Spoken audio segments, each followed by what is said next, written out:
warahmatullahi wabarakatuh. Izin perkenalan, nama saya Najwa Putri Aulia dari kelas F2 Manajemen dari kampus STY STEMB Business School Bandung. Video ini dibuat untuk memenuhi tugas ujian tengah semester mata kuliah pendidikan agama Islam. Di sini saya akan menjelaskan tentang apa itu ma'rifatullah. Ma'rifah berasal dari kata arafa, ya'rifa, yang berarti mengenal. Dengan demikian, ma'rifatullah berarti usaha manusia untuk mengenal Allah baik secara wujud maupun sifat-sifatnya. Pentingnya manusia mengetahui siapa penciptanya dan untuk apa ia diciptakan. Secara umum, manusia mengetahui bahwa suatu ilmu dikatakan penting dan dirasa mulia adalah tergantung dari dua hal. Yang pertama, apa yang menjadi objek ilmu tersebut dan seberapa besar manfaat yang dihasilkan darinya. Jadi dapat disimpulkan bahwa ma'rifatullah adalah ilmu yang paling mulia dan penting karena materi yang dipelajarinya adalah tentang Allah Subhanahu wa Ta'ala. Manfaat yang dihasilkannya pun tidak hanya untuk kepentingan dunia saja, tetapi juga untuk kebahagiaan akhirat. Sarana mengantarkan seseorang kepada ma'rifatullah ada 3. Yang pertama, asma Allah. Yang kedua, ada akal sehat. Dan yang ketiga, ada para rasul.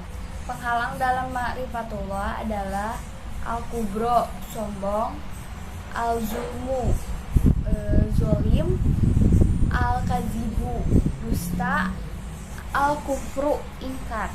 Menurut Imam Al-Ghazali, makrifat adalah pengetahuan yang tidak menerima keraguan terhadap zat dan sifatnya Allah. Makrifat terhadap zat Allah adalah mengetahui bahwa sesungguhnya Allah adalah wujud esa, tunggal, dan sesuatu yang maha agung, mandiri dengan sendirinya dan tiada satupun yang menyerupainya. Makrifat terhadap sifat adalah mengetahui dan sesungguhnya Allah itu maha hidup, maha mengetahui, maha kuasa, maha mendengar, dan maha melihat dengan segala sifat-sifat kesempurnaannya.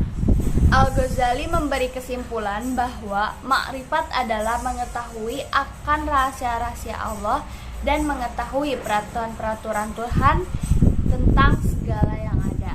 Pembahasan tentang jalan menuju pengenalan terhadap Allah Subhanahu wa Ta'ala. Yang pertama, melalui ayat-ayat Allah Subhanahu wa Ta'ala. Contohnya surat At-Tin ayat 1 sampai ayat 5.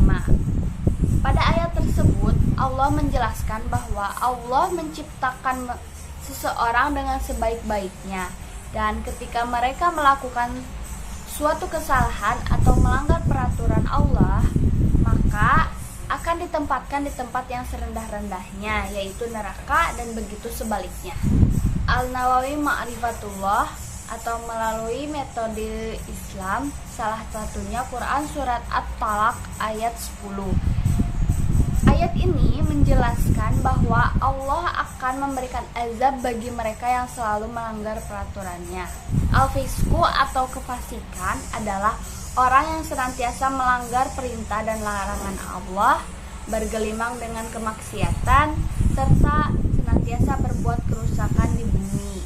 Contohnya, waktunya sholat, tetapi mereka melalaikan kewajiban dan terus mengejar dunia. Yang kedua ada al-kibru atau kesombongan, suatu sikap di mana hati seseorang ingkar dan selalu membantah ayat-ayat Allah. Ketiga ada az-zulmu atau kezoliman. Allah menerangkan bahwa orang yang paling zolim ialah orang yang telah sampai kepadanya peringatan Allah, telah sampai pula kepadanya ayat-ayat Al-Quran dan petunjuk kepadanya dan petunjuk Rasul. Keempat ada al-kizbu atau kedustaan, sikap bohong dan atau pura-pura dan pengingkaran terhadap ayat-ayat Allah Ta'ala.